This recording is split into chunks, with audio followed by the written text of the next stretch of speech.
Sekali lagi, shalom selamat pagi. Ya bersuka cita ya kita hari ini adalah minggu pertama kita di tahun 2025.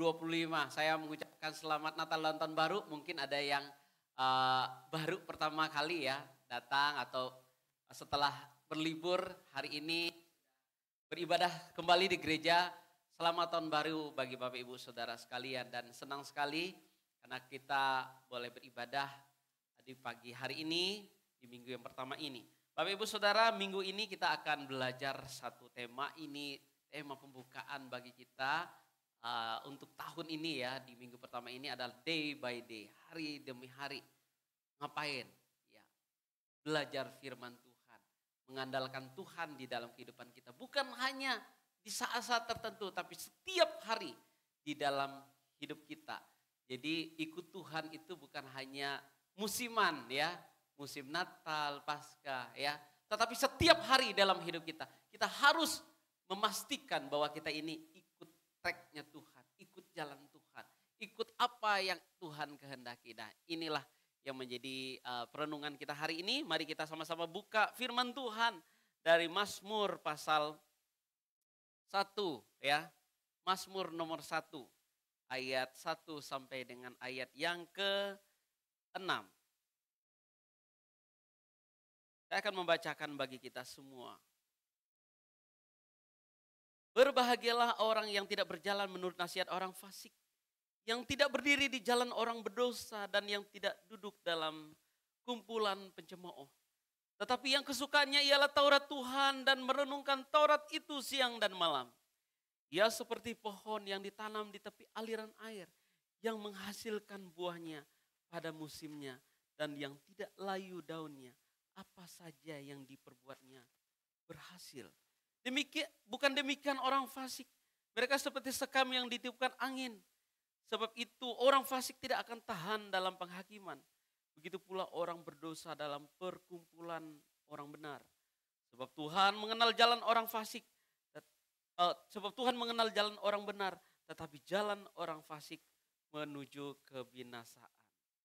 Demikian jauh pembacaan firman Tuhan bagi kita hari ini.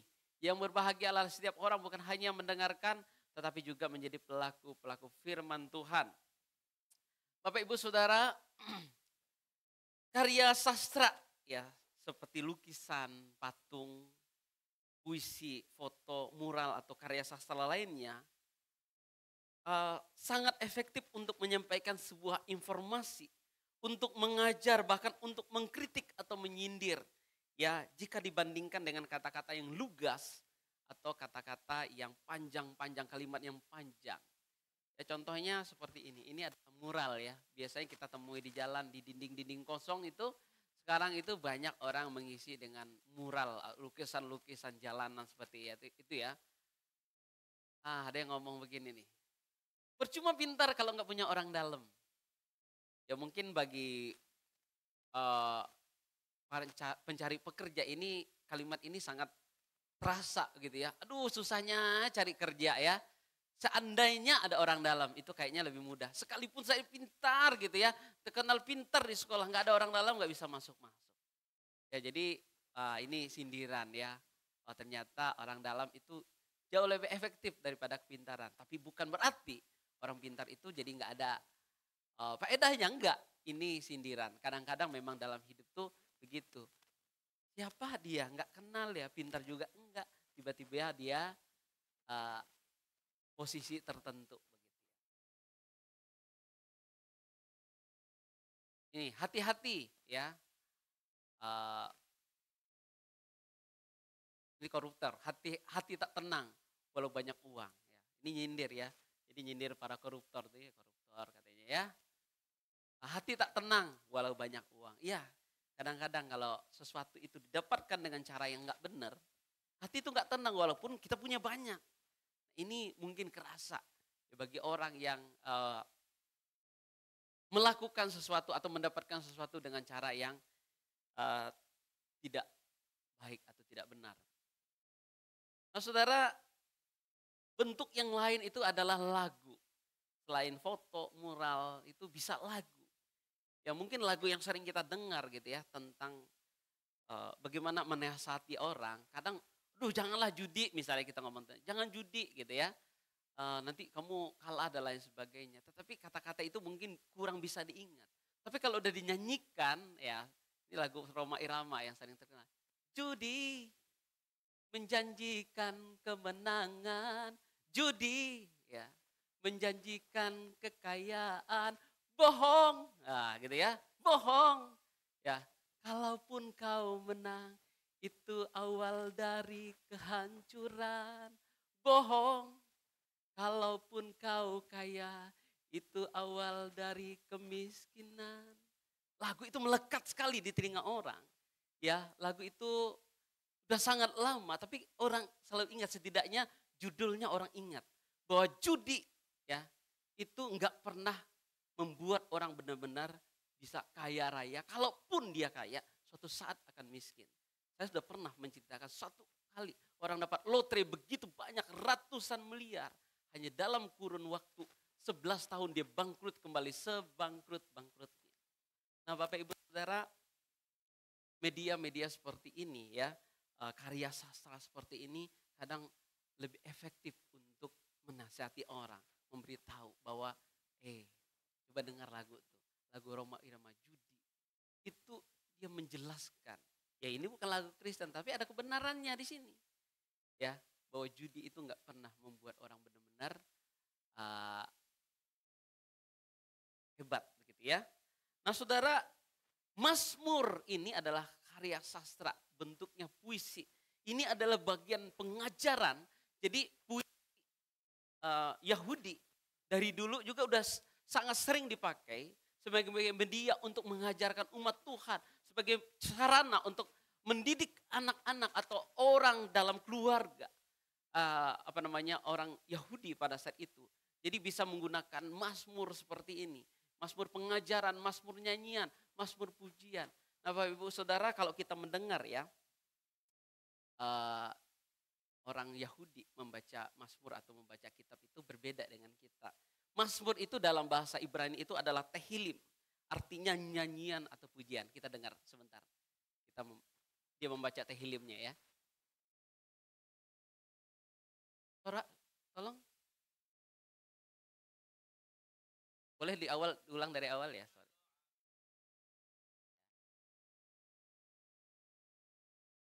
Ini bukan pengajian ya.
Kayak nggak asing ya dengar ini ya. Kayak biasa kita dengar orang-orang di sekitar kita. Tapi ini bukan bahasa Arab, ini adalah bahasa Ibrani. Begitulah cara orang Yahudi mereka membaca kitab ya. Kadang mereka menyanyikannya.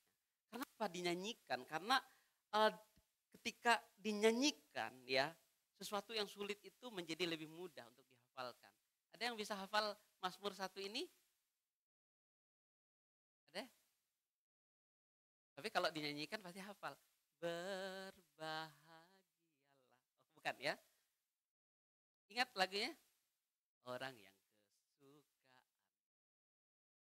ialah Taurat Tuhan dan merenungkannya siang dan malam.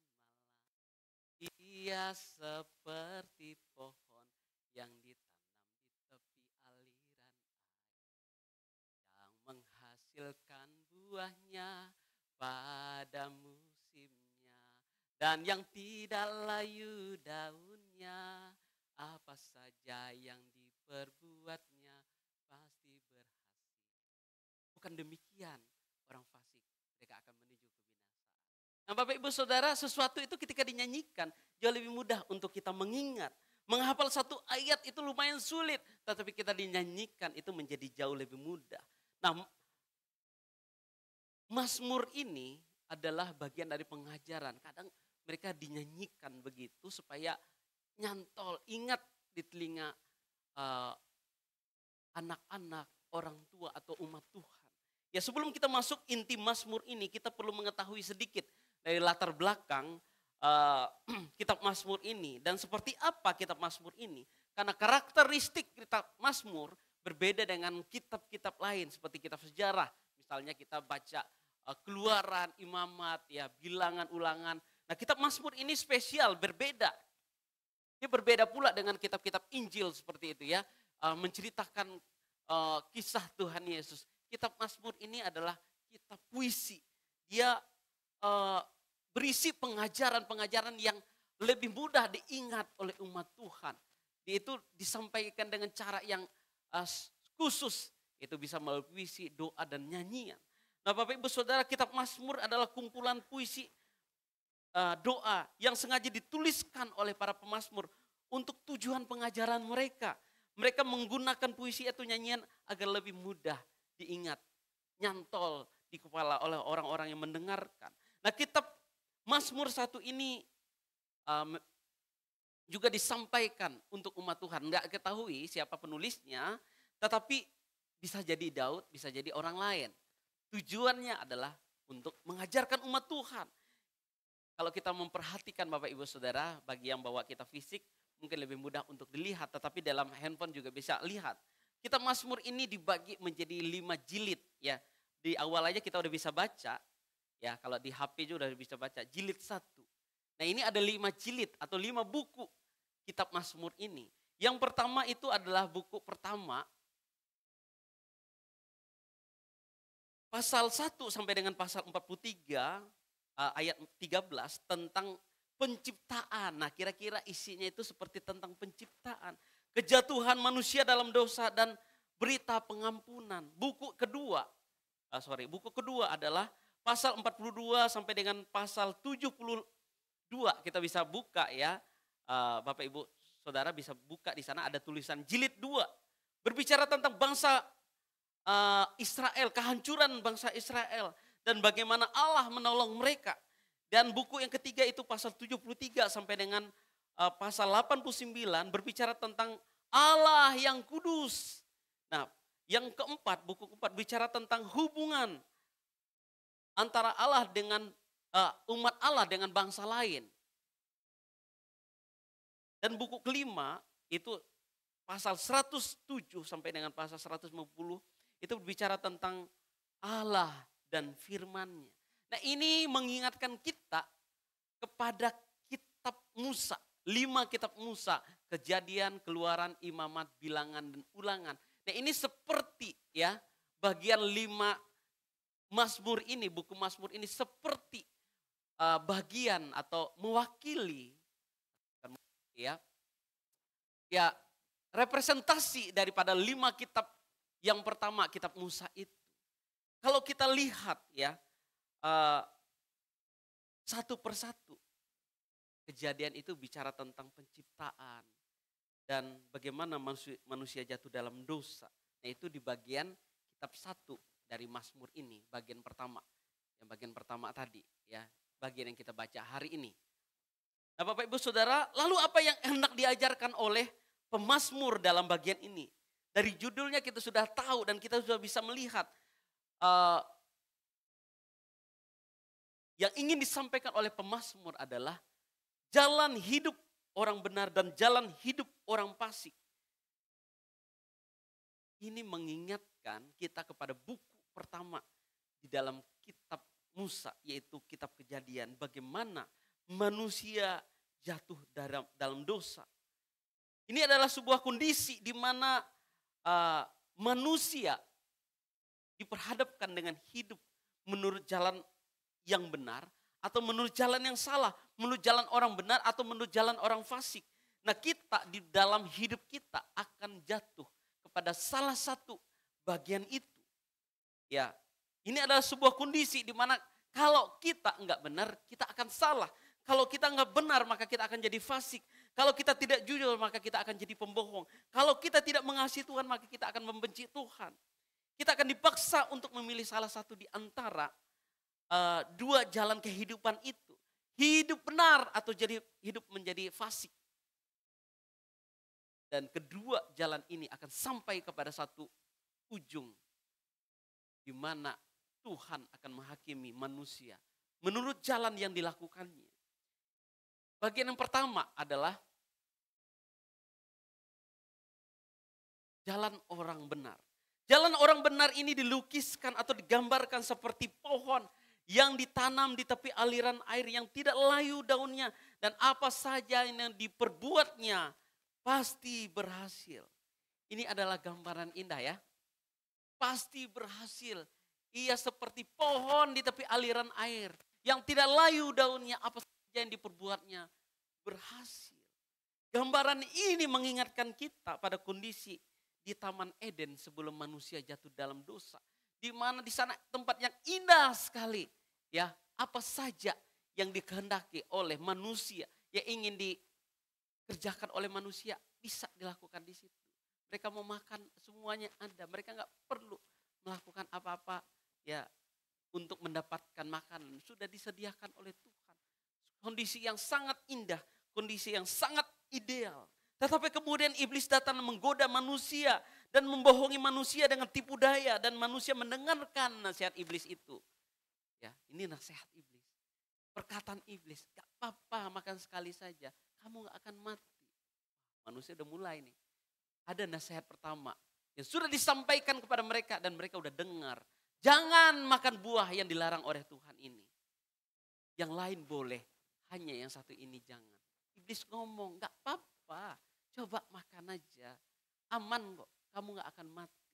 Nah saudara, manusia mendengarkan nasihat itu sehingga manusia jatuh dalam dosa. Dan mulai saat itu kondisi manusia berubah. Ya, manusia harus bekerja ekstra keras untuk hidup mereka. Wanita akan mengalami sakit bersalin, laki-laki harus bekerja banting tulang untuk memenuhi ekonomi hidup mereka. Nah, kondisi ini semakin hari semakin buruk. Demi mempertahankan hidup, manusia kadang harus mengorbankan orang lain. Bekerja untuk sampai di satu posisi, kadang harus ada orang lain dikorbankan. Karena mereka pikir ya ini adalah tentang perut.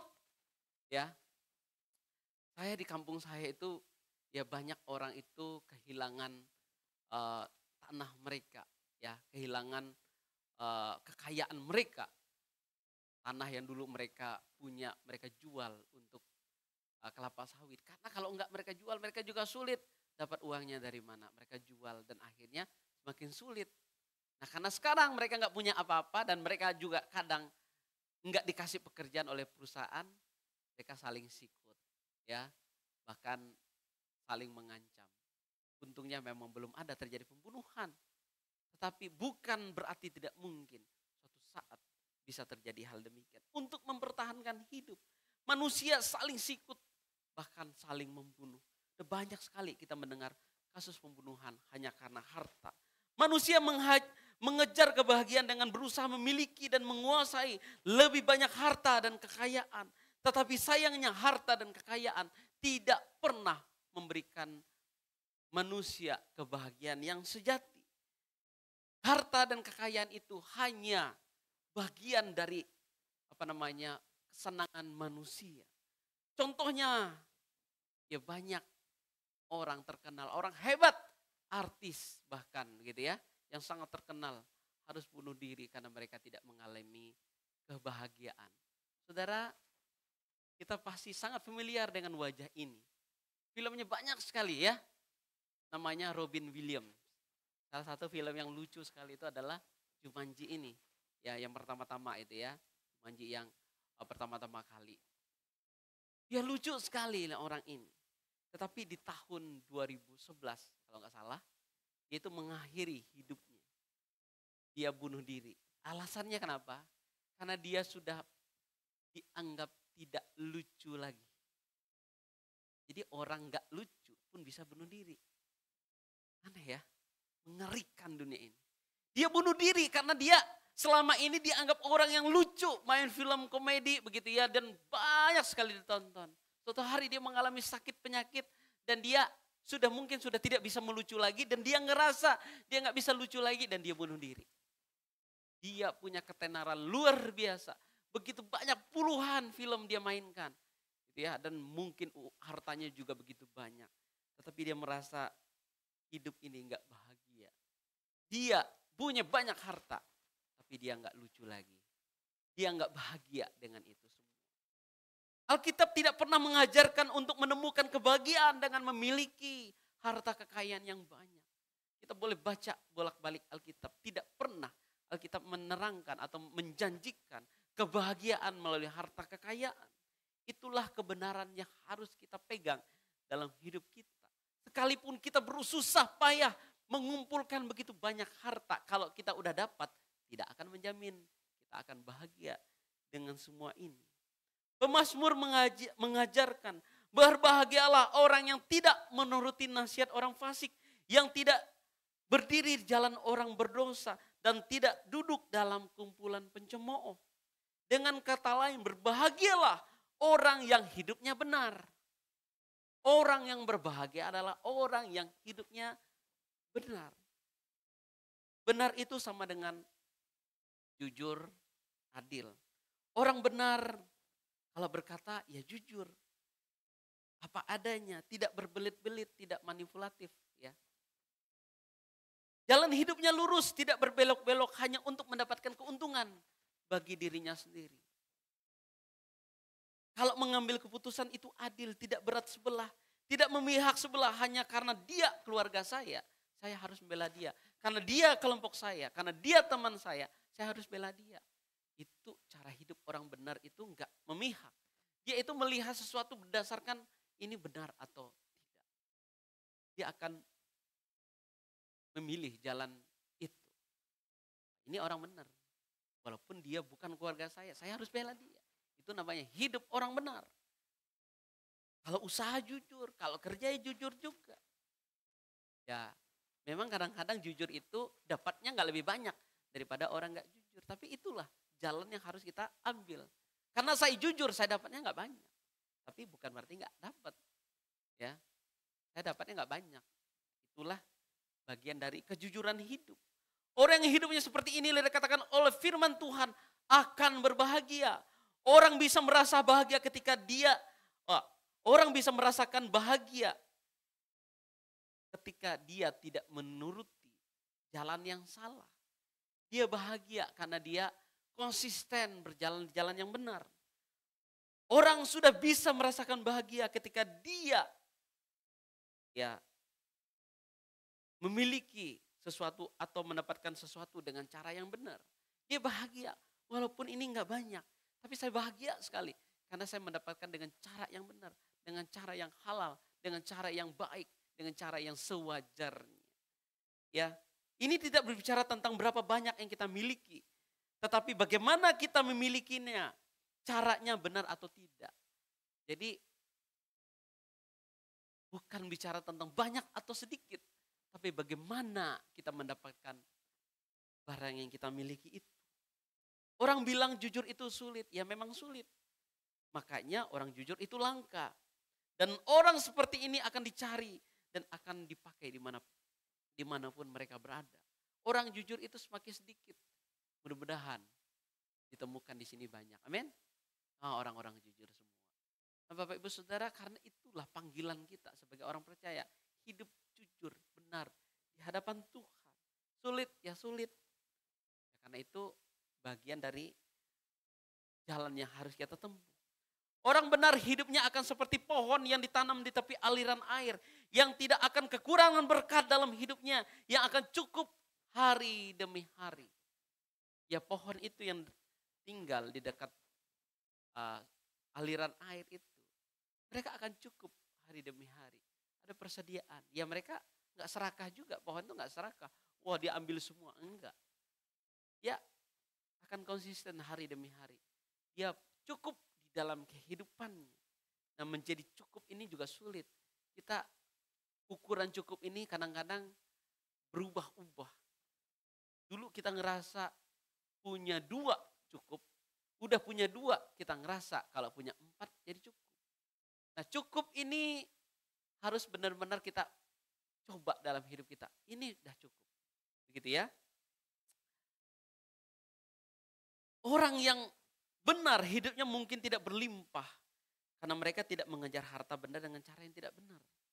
Orang benar pasti akan menghasilkan buah dari cara hidupnya yang benar tanpa harus dengan cara yang tidak benar. Nah kata buah di sini saudara, Bapak Ibu Saudara, bisa diartikan juga sebagai hasil ya yang usahanya dijalankan dengan baik dan benar. Suatu saat akan menghasilkan. Sekali lagi mungkin tidak berlimpah tapi akan menghasilkan. Yang bekerja pasti ada buah dari pekerjaannya. Yang punya anak, ya punya keluarga. Anak-anak mereka akan menjadi orang yang baik dan berhasil pula dalam hidupnya. Bahkan kata ini juga dipakai ya di dalam kisah dari Abraham. Mereka yang tidak punya anak, ya, yang hampir kelihatan mustahil. Mereka diberikan anak di waktu usia mereka sudah menjadi sangat tua. Abraham dan Sarah, Zakaria dan Elizabeth. Yang walaupun usianya sudah sangat tua, mereka diberikan keturunan oleh Tuhan. Karena Tuhan berkenan kepada mereka. Nah tapi ini bukan suatu klaim Bapak Ibu Saudara, jangan kita baca ayat, oh jadi kalau ikut Tuhan pasti semuanya akan terjawab. Enggak, bukan itu maksudnya ya. Semuanya kita berpikir ikut Tuhan pasti semuanya akan dikabulkan. Ini dikhotbahkan oleh para hamba-hamba Tuhan tertentu ya yang ingin populer supaya pengikutnya lebih banyak. Berkata setiap orang ikut Tuhan mereka akan pasti naik, nggak akan turun. Mereka akan jadi kepala, nggak akan jadi ekor. Nah Bapak Ibu Saudara, janji Tuhan juga nggak begitu. Ya, yang dimasukkan di sini adalah menghasilkan atau memiliki sesuatu dengan cara yang benar akan mendatangkan sukacita dan kebahagiaan bagi kita. Kita akan menikmati apa yang kita hasilkan dari buah pekerjaan kita. Orang baik ciri-cirinya mereka tidak melakukan yang jahat tapi suka melakukan yang baik. Ya, jadi yang kesukaannya adalah mereka melakukan yang baik. Apa yang baik? Salah satunya adalah Taurat Tuhan, merenungkan Taurat siang dan malam. Itu menjadi kesukaan orang benar karena dia tahu dia butuh tuntunan, dia butuh arahan dalam hidup dia membaca firman Tuhan. Jadi ini tidak lagi dipaksa-paksa. Orang yang ingin hidupnya berkenan di hadapan Tuhan, dia tahu apa yang harus dia lakukan. Dia harus baca firman Tuhan karena kebutuhan hidupnya. Bukan karena tuntutan ini dan itu. Orang baik bukan hanya tidak berbuat jahat, tetapi mereka suka melakukan yang baik. Kesukaannya ialah merenungkan Taurat Tuhan dan merenungkannya siang dan malam. Dimanapun dia berada dia ingat firman Tuhan. Ketika dia mulai menyeleweng dia ingat firman Tuhan. Enggak boleh dengan cara ini. Ketika dia mulai merasa mundur, enggak, dia ingat firman Tuhan lagi. Jadi firman Tuhan itu menjadi tuntunan di dalam kehidupannya. Nah, Bapak Ibu Saudara, itulah jalan hidup orang benar. Tuhan akan menyertai hidupnya. Dia akan dicukupkan oleh Tuhan hari demi hari. Yang kedua adalah jalan hidup orang fasik. Jalan hidup orang fasik digambarkan seperti sekam yang ditiupkan angin. Jalan mereka menuju kebinasaan. Sekam adalah sampah, ya, padi atau gandum yang sudah tidak terpakai lagi. Walaupun kadang masih ada fungsinya, nilainya sangat berkurang. Jadi orang kadang pakai untuk media tanam. Tetapi nilainya enggak seperti padi atau beras yang dihasilkan. Dia tidak seperti biji gandum yang utuh. Dia hanya sampah. Orang fasik itu digambarkan seperti sekam, seperti sampah yang tidak berguna, yang sudah tidak bernilai lagi di hadapan Tuhan. Karena cara hidup mereka. Memang Tuhan menciptakan manusia ini menurut gambar dan rupa Allah. Tapi ketika hidupnya dirusak oleh dosa, dikuasai oleh dosa, maka hidupnya tidak layak lagi di hadapan Tuhan. Fasik sama dengan orang jahat. Orang yang tidak jujur, yang tidak adil, yang tidak peduli pada perintah Tuhan. Fasik bisa bersifat pasif, tapi dia juga bersifat aktif. Aktif, ya, dia melakukan sesuatu yang merugikan orang lain. Tetapi secara pasif dia tidak melakukan apa yang baik yang seharusnya dia lakukan. Dia tahu dia harus berbuat baik, tapi dia tidak melakukannya. Dia akan menjadi orang fasik juga. Nah, Bapak Ibu Saudara, ciri-ciri orang fasik, mereka tidak memiliki prinsip dalam hidup. Mudah terbawa arus, seperti sekam yang mudah tertiup angin. Dia ke sana oke, ke sini oke, di mana angin membawanya, dia oke. Cara benar oke, cara salah oke juga. Cara jujur oke, cara nggak jujur juga oke ya. Semua harus bisa lancar. Harus ada sesuatu deal di bawah meja. Nah itu cara hidup orang fasik itu begitu. Cara benar oke dia, cara salah juga oke. Kalau ada cara yang lebih cuan, kenapa harus cara yang lain? Nah saudara, orang fasik bisa melakukan perbuatan jahat tanpa rasa bersalah. Orang fasik bisa memanipulasi orang lain agar yang mendapat untung. Orang fasik bisa memutuskan sesuatu berdasarkan suka atau tidak suka saya dengan orang itu. Bukan berdasarkan benar atau salah. Ya misalnya mereka bisa membela orang yang salah. Tetapi bisa membenci orang benar. Hanya karena yang salah itu adalah keluarganya atau kelompoknya. Jadi dia tuh gak punya prinsip di dalam hidup. Ya. Dia pokoknya ada sesuatu yang menguntungkan dirinya, untuk dirinya, kelompoknya, ya gas aja, gas gitu ya. Boleh, gak ada prinsip. Dia gak dituntun oleh firman Tuhan. Yang menuntunnya adalah hawa nafsunya, keinginan hidupnya sendiri. Pada suatu saat Tuhan akan menghukum orang fasik menurut perbuatan mereka yang jahat. Mereka tidak akan tahan dalam menghadapi penghakiman Tuhan. Ya. Karena mereka pasti akan dihukum oleh Tuhan. Dan Tuhan melihat mereka adalah orang-orang yang tidak berguna di hadapan Tuhan. Sekalipun hidupnya di dunia itu melimpah, harta kekayaan, kedudukan yang terhormat, tetapi semuanya itu tidak akan bisa menggantikan hukuman Tuhan bagi mereka. Di hadapan Tuhan, apapun yang kita miliki itu menjadi tidak ada artinya kalau hidup kita itu tidak berkenan di hadapan Tuhan. Cara hidup kita tidak berkenan di hadapan Tuhan. Orang fasik ya, mereka tidak akan tahan menghadapi penghakiman atau penghukuman Allah. Apa yang mereka miliki tidak akan mampu menggantikan penghukuman Allah.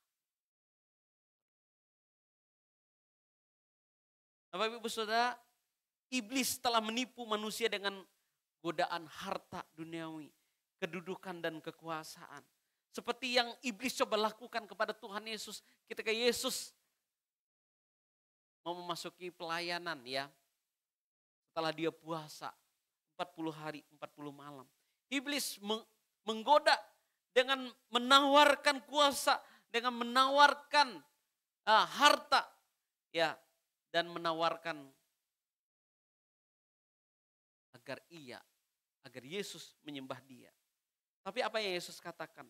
Engkau harus menyembah Tuhan Allahmu dan hanya kepada Dia sajalah engkau berbakti. Hati-hati Bapak Ibu Saudara dengan ambisi kita dalam dunia ini. Kalau kita salah pilih jalan, kita akan dihukum oleh Tuhan. Kita bisa dihukum di dunia ini dan juga akan bisa dihukum dalam penghukuman kekal Allah.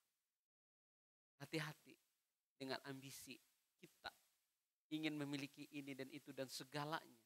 Mungkin itu adalah jebakan iblis agar kita lebih jauh daripada Tuhan. Dan semakin hari ya orang fasik itu, dia akan jauh daripada Tuhan. Kalau dikatakan di dalam bagian ini, kita lihat di dalam pasal yang ayat yang 1. Berbahagialah orang yang tidak berjalan menurut nasihat orang fasik, yang tidak berdiri di jalan orang berdosa, yang tidak duduk dalam kumpulan pencemooh. Mungkin awalnya itu hanya sekedar mendengar saja nasihatnya. Sekarang udah mulai dekat-dekat, berdiri. Ya, udah mulai nyaman. Kita mulai nyaman, dia akan duduk, ngobrol.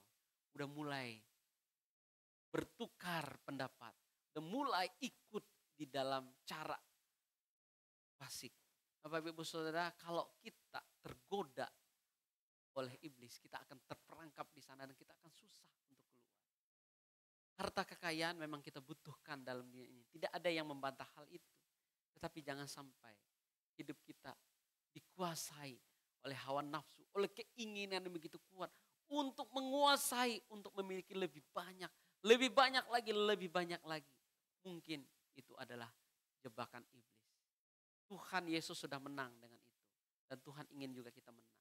Kita memang orang yang rentan. Oleh karena itu kita butuh firman Tuhan. Kita bukan butuh firman Tuhan kemarin saja. Kita butuh hari ini. Kita butuh besok. Kita butuh untuk firman Tuhan untuk selama-lamanya.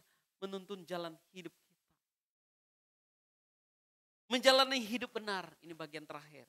Menjalani hidup benar dan sesuai dengan firman Tuhan. Bukanlah sebuah tindakan sehari atau 2 hari. Saya nggak masukin ini slide-nya di sini. Atau setahun atau 2 tahun. Tetapi adalah sebuah tindakan yang harus kita lakukan sepanjang waktu. Hari demi hari, day by day. Dalam hidup kita, seumur hidup kita. Kita harus benar hari ini, kita harus benar besok. Kita harus benar untuk selama-lamanya jalan dalam hidup kita. Orang benar kesukaannya ialah Taurat Tuhan. Dan merenungkan Taurat itu siang dan malam. Agar Taurat Tuhan, firman Tuhan itu menuntun jalan hidupnya. Dan menjadi pengingat bahwa ada jalan yang benar, ada jalan yang tidak benar. Kesukaannya ya seperti orang suka itu seperti anak yang menyukai permen. Ya, yang kalau bisa makan tiap hari, dia akan makan tiap hari. Karena dia suka, enak, dia merasakan. Biarlah kita melihat firman Tuhan dengan cara demikian. Ini sesuatu yang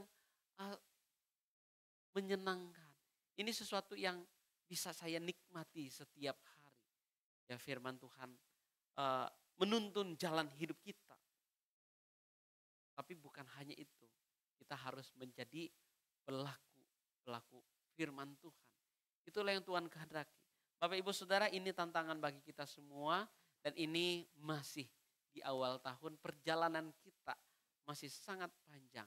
Tetapi biarlah firman Tuhan hari ini menjadi pembuka bagi kita. Seperti pembuka dalam kitab Mazmur ini. Nasihat bagi kita semua. Hati-hati dengan jalan yang kita pilih. Jangan terlena dengan ambisi kita. Ikutlah jalan Tuhan dan kiranya tangan Tuhan yang menuntun kita. Memampukan kita untuk menjalani waktu kita hari demi hari. Amin. Tuhan Yesus memberkati. Mari kita